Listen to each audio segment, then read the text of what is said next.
Hey folks, welcome back to the channel. So I think this will be the last episode for this Epiphone Junior here because we're so close to the end. I've just got a couple of things to do. We've got to install a bridge, install a nut or slot a nut, and we've got the truss rod cover. I've actually already put the nut and the truss rod cover in place. All we really need to do is slot it. Before we do that though, I wanted to address the bridge, and I wanted to show you how to remove these bridge posts. I've already got this one out, but I'll do this one here live.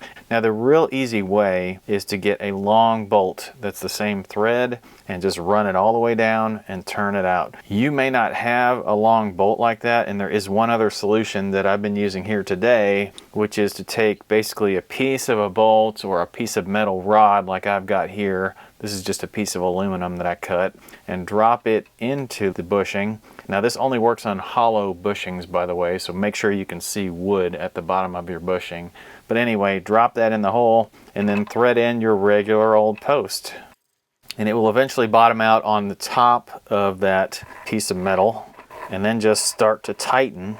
And what this is doing is pushing that rod against the body, and pretty soon you'll be able to just pull that whole bushing right out. So there's nothing to it. Now you're probably wondering, why did I even do that? Well, these are chrome bushings and the new bridge that I have is nickel, and I didn't want the contrast. Otherwise, I think the bushings would have worked fine. Now I mentioned a new bridge, and here it is. This is the adjustable bridge that I got from Music Lily. It's basically a single piece bridge and tailpiece in one. Some Gibson style guitars have a bridge and a stop bar tailpiece, but these Juniors do not. Now since we just removed these two bushings, I need to get these new ones back in place, and I've got them pushed in as far as they'll go without help. But all that I've got to do to get them in the rest of the way is just tap them in with a hammer. And I'll put a piece of wood on top of it and then just drive it in. All right, the new bushings are tight and they're in place. I am going to go ahead and just check the fit. So that slips on there nice and easy, and I love the look of the nickel against the black. So now we're moving on to the headstock, and what I'm using for a nut is a bone nut blank that I came up with. I think I got these off of Amazon in a 6-pack or something, and so these are fairly easy to cut. They're not soft at all by any means, but I think with the Music Nomad nut files that I use, they should make pretty quick work of this. I really didn't do any shaping for thickness. It actually fit in the slot quite well as it was. All I did was cut it to length. Then I put a couple drops of super glue on the bottom side and dropped it in place.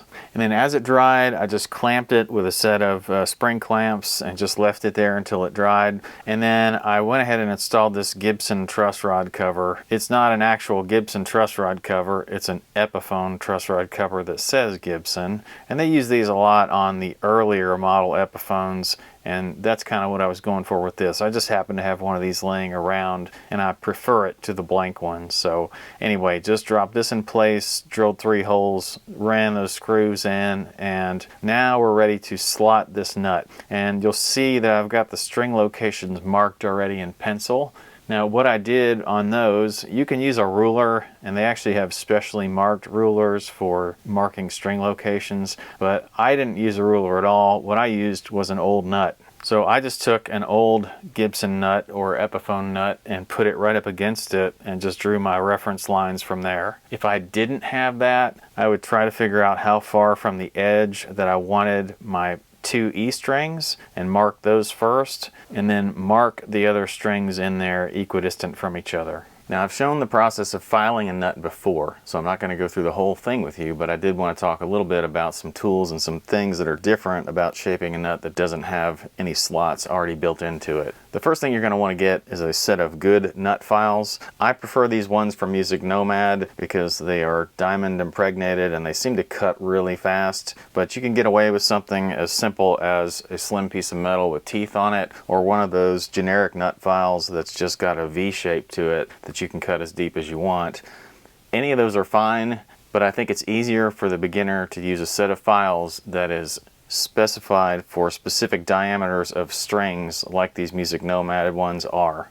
Whatever set of strings you pick, like I'm picking this 9 to 46 hybrid set, try to find nut files that are close in width to the strings that you picked. And my preference is to go a couple thousandths over the actual width of the string.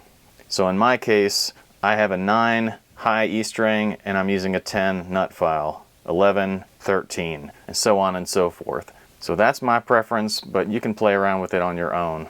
Now when you have a nut that has not been cut before and has no suggestions of slots, use those marks you made and pick a small file or maybe a medium file, just something that's enough to get you started, and make a slot over that pencil mark that you laid down.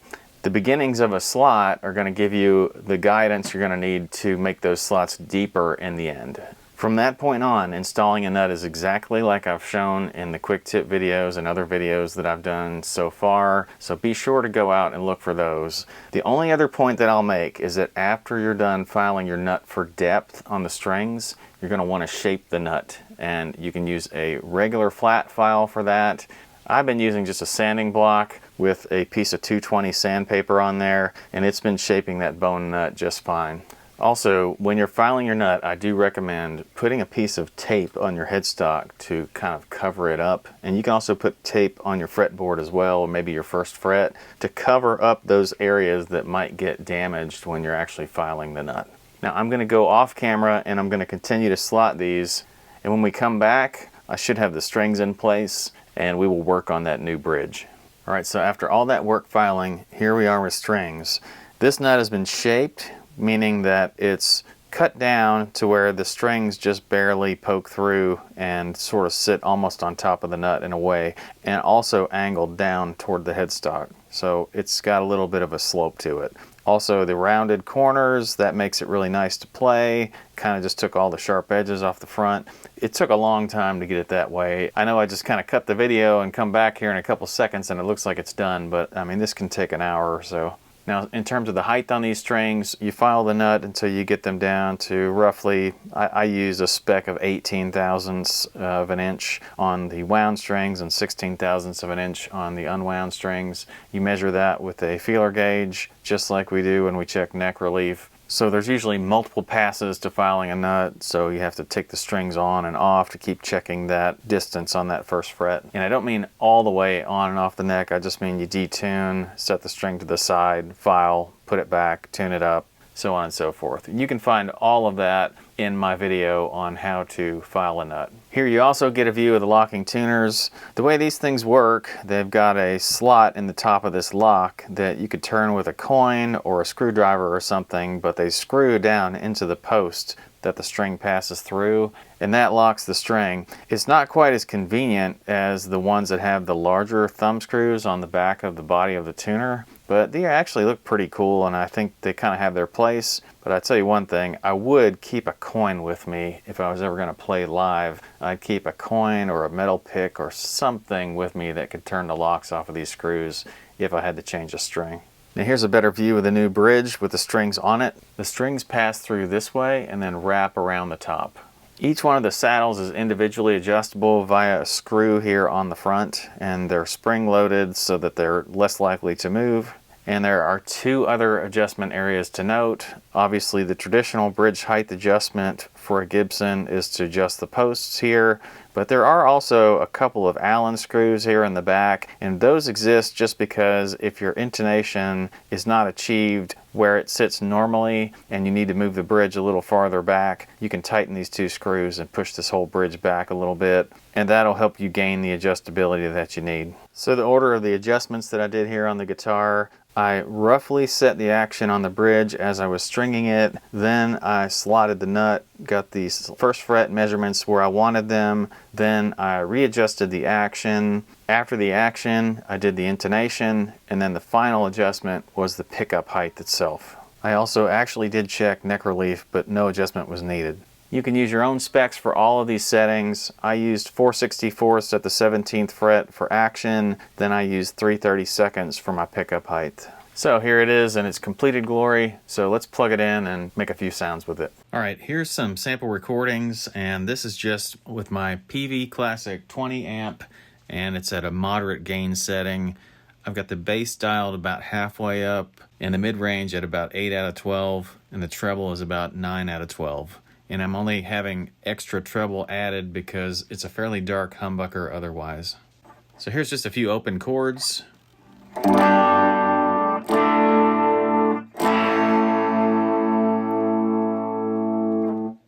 So you can hear that the humbucker has a little bit of gain in it. Now let's show the example of the difference in the coil tap.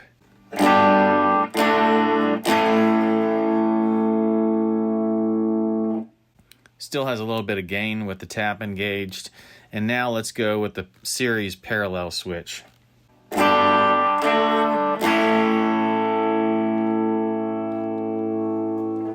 So on that setting, you can tell that actually it cuts the gain down quite a bit. And again, that's really the differences in those resistances we saw on the meter. It's 16 versus 8 versus 4. Now, maybe some differences in some power chords might help you.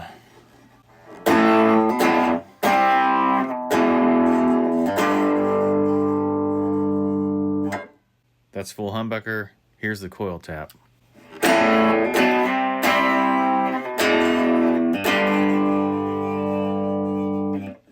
Definitely sounds more like a single coil there.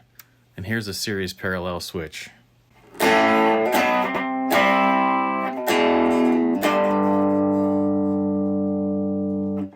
So in that case, it sort of sounds like a toned down humbucker, but it definitely doesn't have the gain that the full humbucker has in series.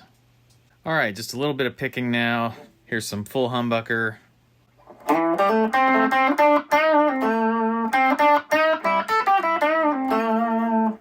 Here's the coil tap.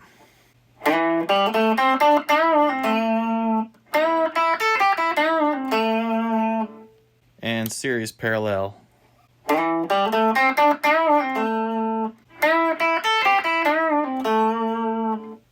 And then I'll just pick through a chord.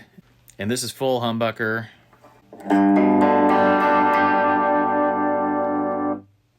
And the coil tap. And the series parallel.